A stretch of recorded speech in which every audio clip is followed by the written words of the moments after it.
So we will start now. If you can take a seat. Good morning and welcome to all. My name is Marilyn Fiaschi. I'm the Managing Director of Science Business, a media and communications company specialized in research and innovation policy in Brussels. Well, we're living exciting times. And in fact, it only happens every 7 years. The negotiations around the next EU framework program for research and innovation are underway, Horizon Europe. And this morning, I have the privilege to introduce you two of the most important men for the future of research and innovation funding in Europe. So let me introduce Heinz Fassmann, the Federal Minister for Education, Science and Research here in Austria, if you want to come on stage.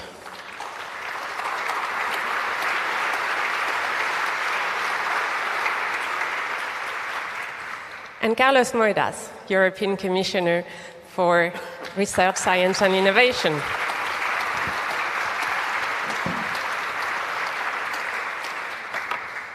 Gentlemen, welcome, and thank you for being with us this morning. The purpose of this dialogue is very much going to be about taking a step back and look at a broader context of international cooperation in research, and in that context, look at the importance of research infrastructures. So, well, speaking of international cooperation, the first topic that I would like to address is science diplomacy. And Carlos, I'll start with you if you don't mind. Science diplomacy, in the recent years, have been more and more present in the research and innovation policy debates. Why? Why has it gained such a momentum, and how is the European Commission addressing these developments? Thank you very much, and really amazing to see at this time of the day so many people interested in research infrastructure. So I'm really pleased to have you all here, and I'm very pleased to hear with my friend Heinz Fassmann that is making a personal effort to be here this morning, and so I really thank him for that. You know, I think that probably politicians realize the importance of science for diplomacy and the importance of diplomacy for science. And that is something that is old, but is quite recent. Diplomacy normally didn't take account of science.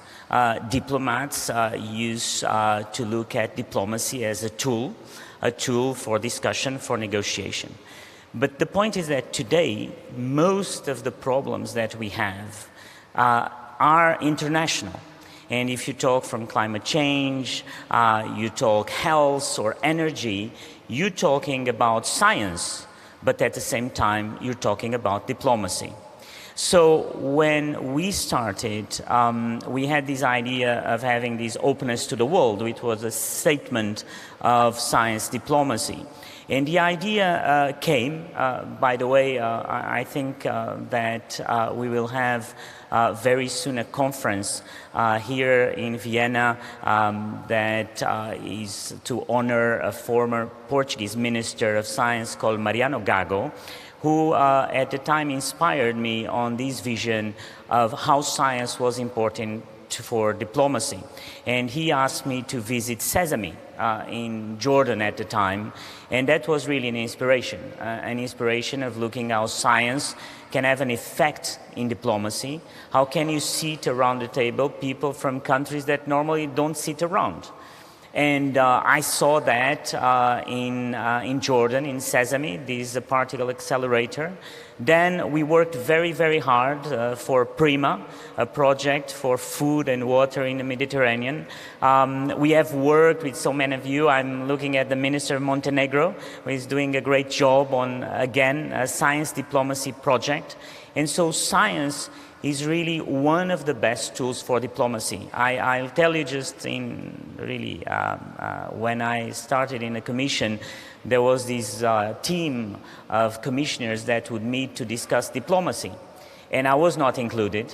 And so I asked my colleague Federica Mogherini to be included on that, and at the beginning she said, no, we have to see, and then I would be invited all the time because they saw value in it. So I'm a believer in science as a tool for diplomacy, but also diplomacy as a tool for science. What we're trying to develop with Latin America, which is a research area that will be not just European, but goes to Latin America, a CELAC European research area. That is diplomacy working. When you look at what most of these countries that are outside of Europe ask us to discuss in our meetings, our bilateral meetings, the first point is always science. I remember when the last meeting with the Latin American countries, they put on the agenda, first item that they wanted to discuss with Europe was science. So we should not be shy about it. And so I'm a big fan of science diplomacy and diplomacy in science, because I think it's probably one of the biggest strengths of Europe. If there's something that we are praised, that people look at us, is science. So we should use that more in the future. And the research infrastructures are the assets of that, right? And I think that you should see yourselves in your research infrastructures, not just as research, but the assets for science diplomacy. Thank you. Heinz, do you agree? What's your perspective? What do you think is the role of a country as well in fostering science diplomacy? First, I want to welcome you here in Vienna. Vienna is showing the brightest side, warm, sunny days, so that's wonderful. We are sitting here in the Hofburg, which was the former residency of the Habsburg family. During the Habsburg time, they made marriage diplomacy, so not science diplomacy, marriage diplomacy. So bring your daughter to a country and try to develop some relations. So Austria has a long tradition of science diplomacy, right? But marriage diplomacy is out, that's clear. And science diplomacy is in it. And I fully agree what Carlos said. One of the first steps, if you want to develop relations to different countries, that's science, students exchange, maybe joint research, maybe culture, and maybe sport. All these areas are not so heavily overloaded with specific national interests, like trade agreements. Though there is a national interest if you want to set up trade agreements. No, science, there is no specific national interest. That's a more international interest. Therefore, science and agreements going into that direction are so important. During the 70s, the Cold War was very important, and maybe you remember the Institute for International System Analysis was established, and it was one of the rare cases where researchers from the US and the Soviet Union came together. It was the bridge over the Iron Curtain. It was a bridge during the Cold War. And that was an interesting case. It's also clear by telling this example, this institute came to, let's say, to a transformation crisis to some extent when the Iron Curtain disappeared. But this institute transformed wonderfully. It's now one of the leading institutes in system analysis, and found now another meeting point, the meeting point of South and North. So I'm a fan of science and diplomacy because it could be very, very useful.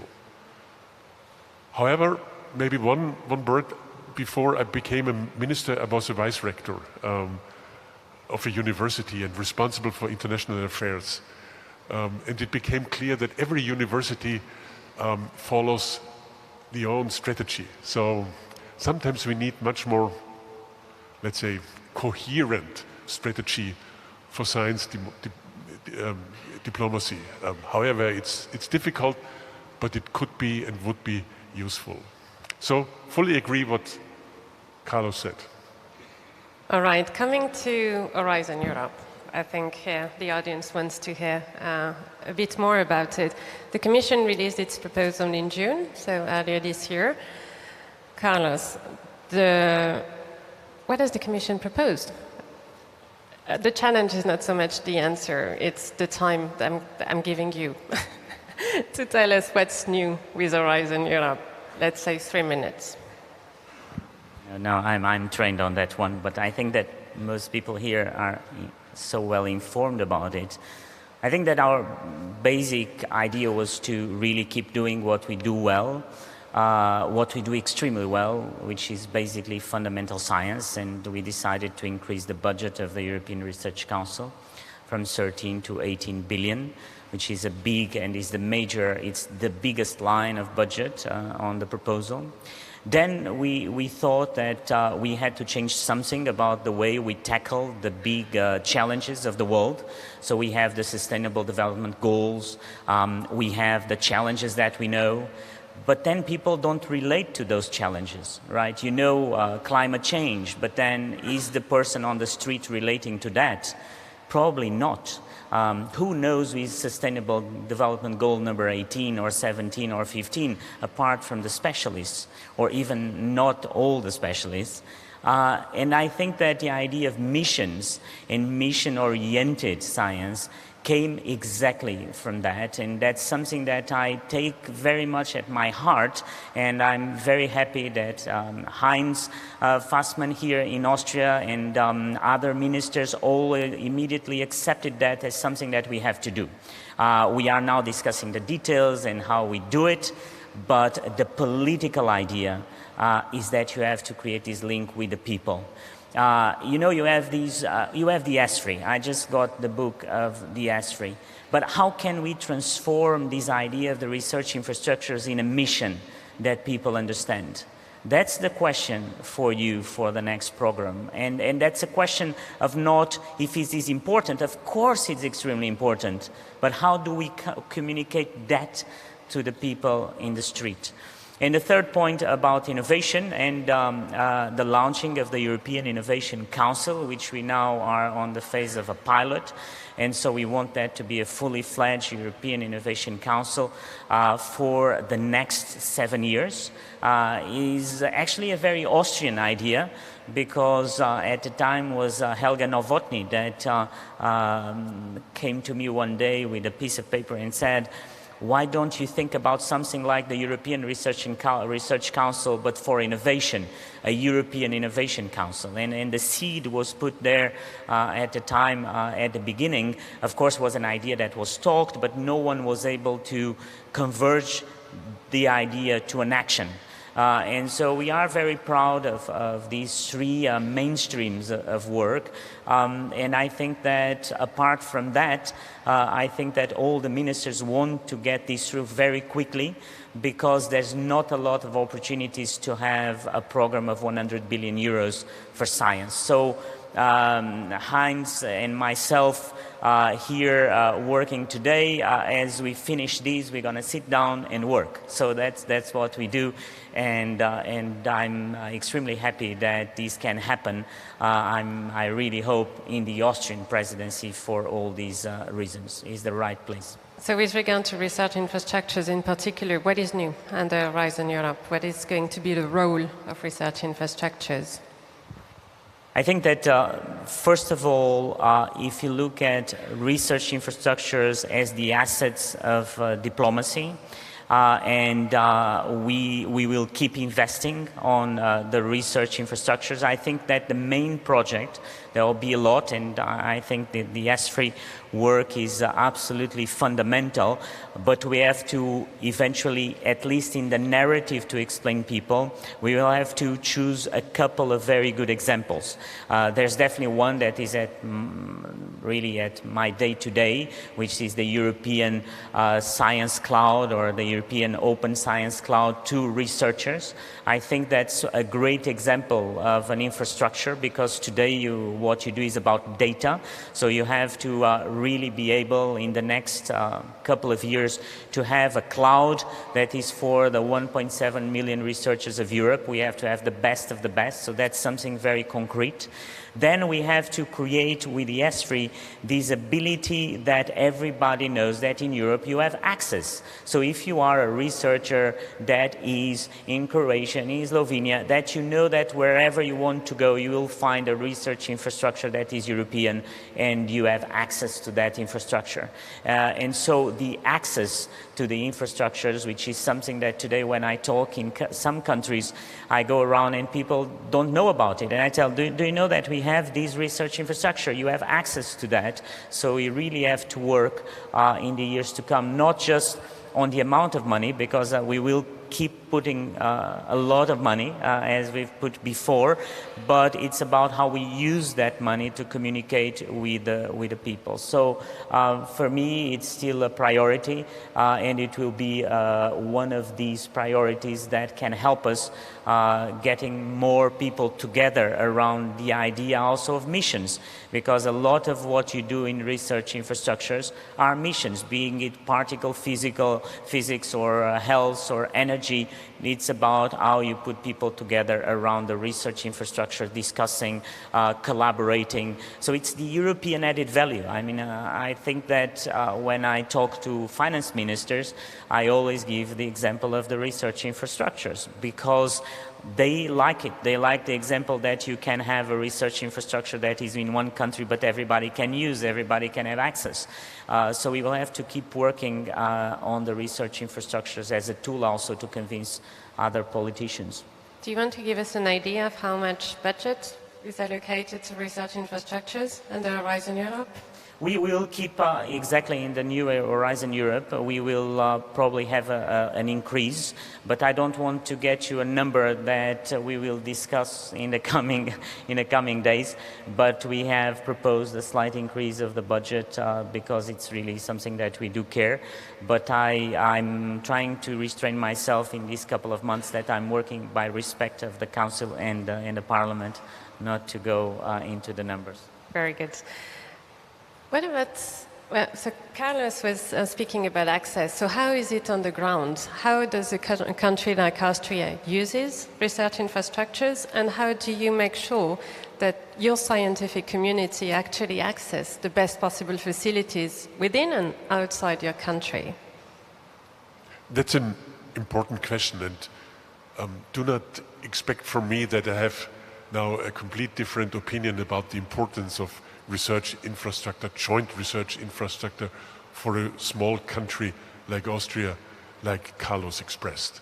So it's clear for some disciplines with very costly infrastructure, and I think here in astrophysics or in high energy physics.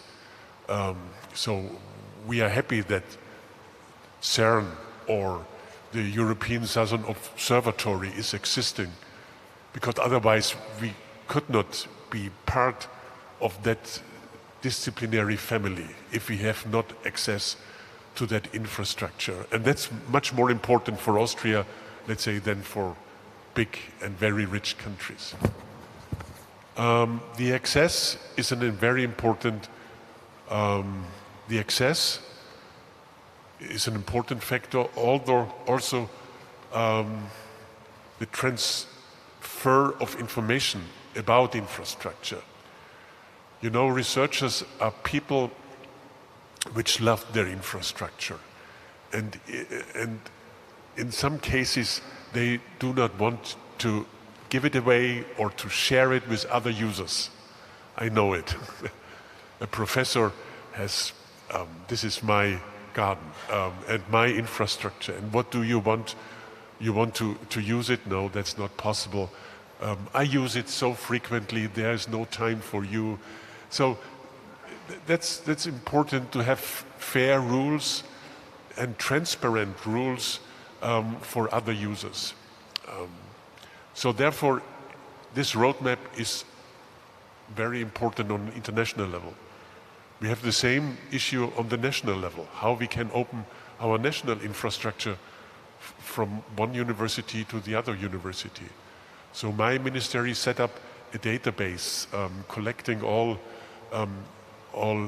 significant infrastructures and describing in that database also the principles, how they can be used by other ones. So that's important, and that's the first step of cooperation.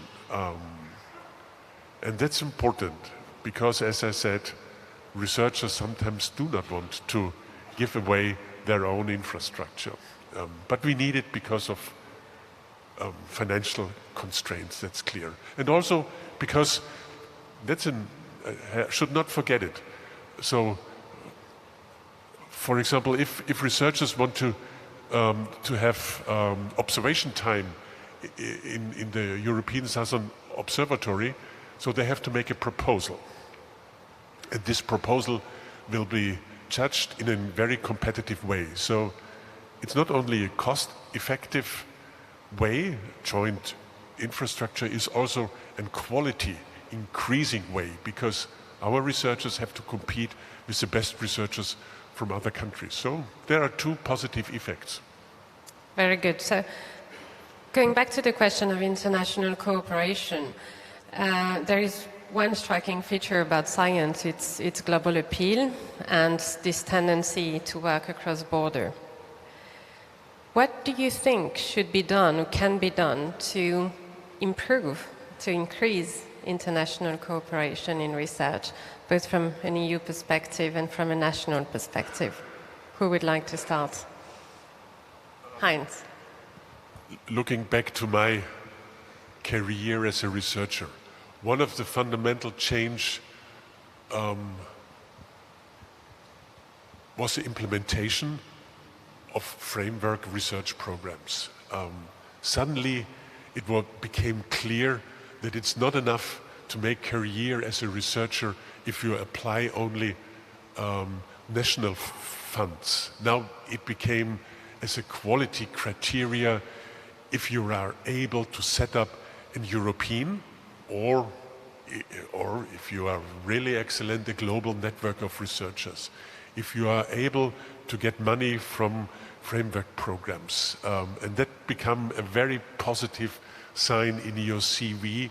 And if you want to get a professorship, and we have a long list of European programs, you can be sure you are listed on primo loco, on first place or on second place, only because of international cooperation. And I remember that Austria was in the 70s and in the 80s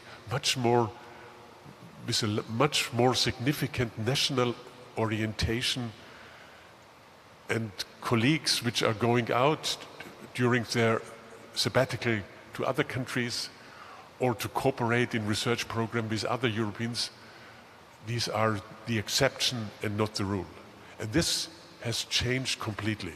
And that's a wonderful signal for the new generation to cooperate and to realize the perspective of a European research area. So you feel my optimism in that respect. Indeed. Carlos, open to the world has been one of your leitmotif and your priorities under Horizon 2020. What's the plan to open the EU even more to the world? I think the plan is to continue that strategy of openness. And so we have decided to propose very concrete things for the next program. One is basically not to limit the number of countries that can be associated as third countries. As you know, before there were limitations. So we want to be able to associate every country that we see there's an interest. I've been working very hard with Canada, for instance. I think that it will be very logical to have Canada as a partner and an associated country, so we're working very hard on that.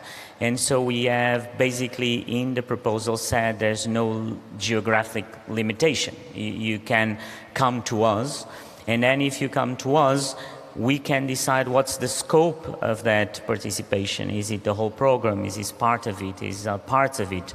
And then people can decide.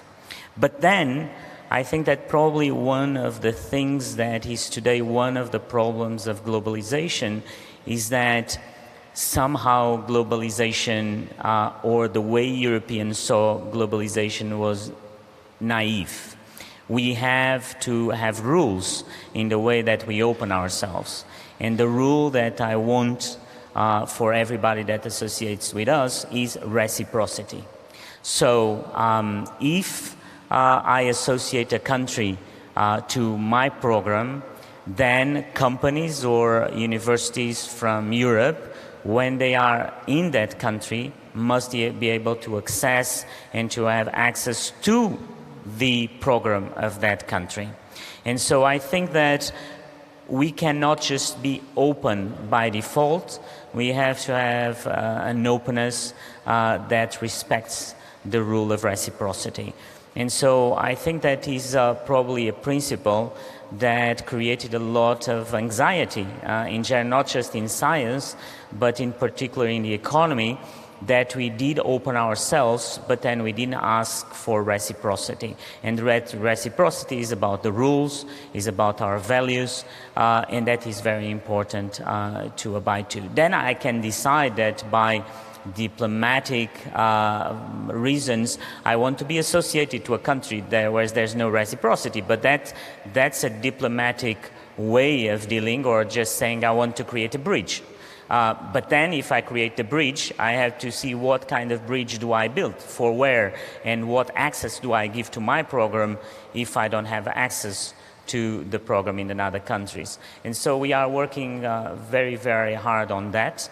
I'm going next week to China, which is one example of a country where we've been discussing reciprocity for a while, and that we really have to get ahead of that. And the Chinese government is working very hard on it, and we are working very hard on that.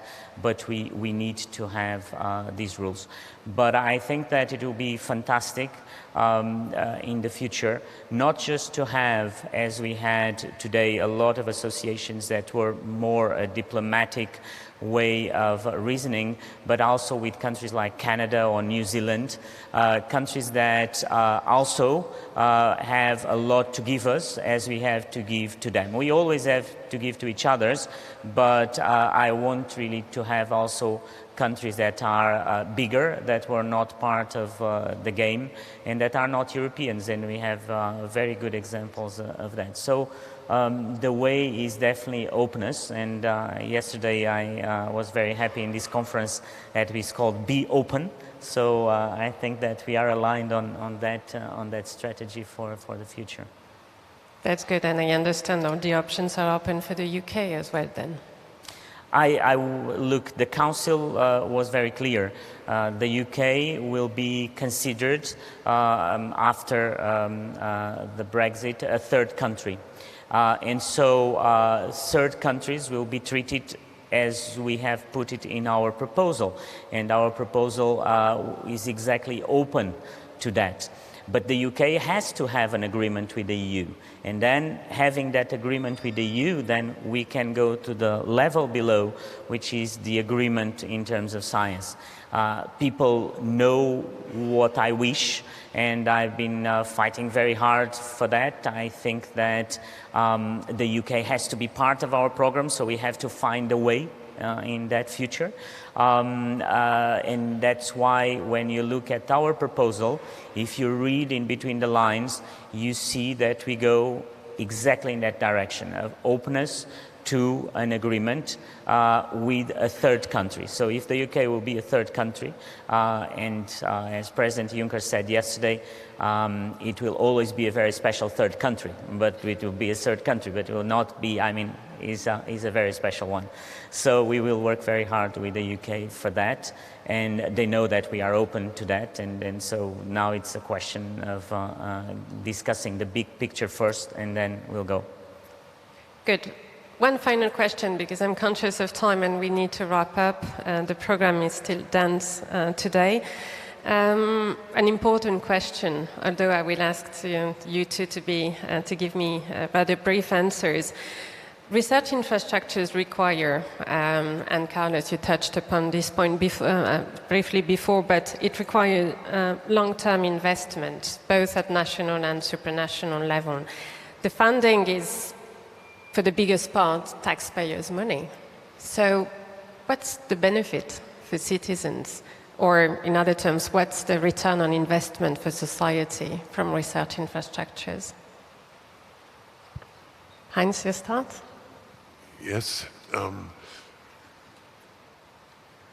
want to add one sentence. So UK is a third country, or could be a third, or will be a third country, a special third country. I have to underline this statement because the scientific community regrets the fact that UK is leaving the European Union. It's a strong competitor, but competition can increase the quality of science and research. Therefore, I regret the decision. However, we have to live with it. Your question is, what is, let's say, the benefit of infrastructure, the benefit to some extent of research at all? And the question could not be answered in a simple cost benefit in terms of money.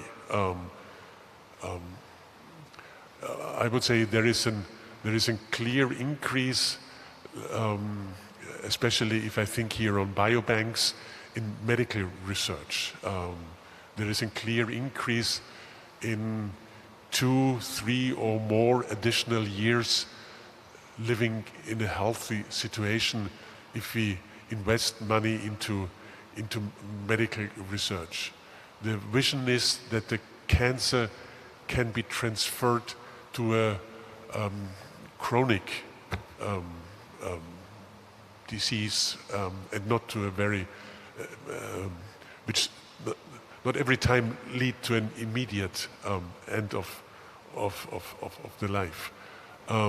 We have the additional value if we share opinion polls, for example, the European Social Survey, which is collecting different national surveys, bringing together and showing where and how different countries are thinking about specific issues.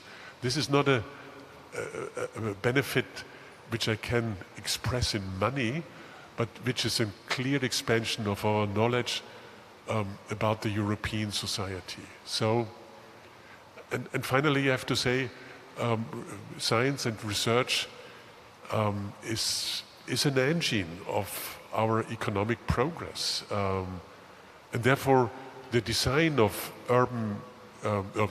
Horizon Europe, the next framework program, which tries to set up research with impact, is so important. And then the answer can be, then the question can be answered very simple. If the people see we have competitive products in our economy, and these competitive products in our economy are developed by research. So you see, my answer is very general, but it's quite clear that the benefit is much more significant than the input.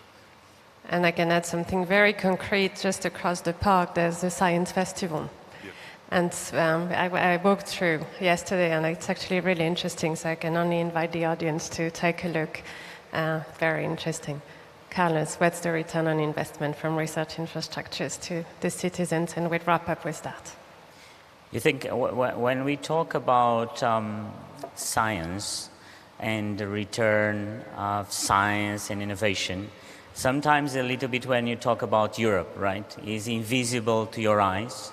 The return is so important, but you don't see it immediately.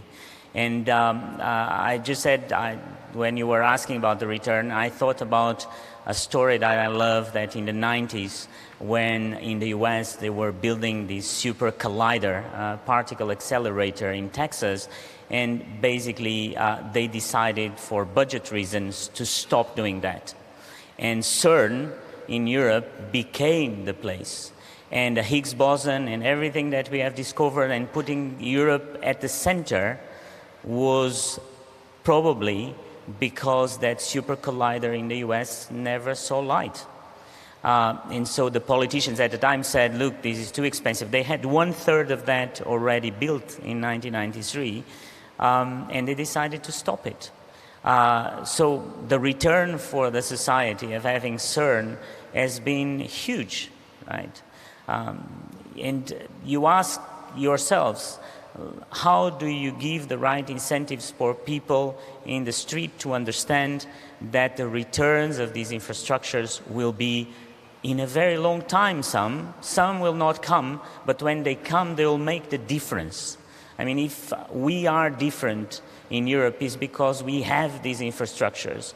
And when we don't have it, we lose. I mean, last year, when these scientists from Liège discovered these 7 new planets, and it was announced everywhere that it was a NASA project, and it was not, it was a European scientist from Liège, it was European Research Council money, and he just didn't have a telescope. So he had to rent a telescope from NASA, and then NASA took the credit for the European research. You know, and I would love that the European science could do that in Europe, and we have the means to do that. So I think that the returns for society are huge, and it always have been like that. But then you take it for granted, you don't understand, you don't make the link in between those particle acceleration and your PET scan, or you don't make it because you're a human, and so you just don't look back. But I think that one thing I'm sure, if we don't invest in these infrastructures, then we will not have the solutions to transform cancer in a chronic disease, to really have on the fight, on the first as the firefighters for disease, because you're not going to discover anything. So we really see these as important to differentiate Europe. And I think that if there's still one place today in the world where we think like this at the political level, is Europe.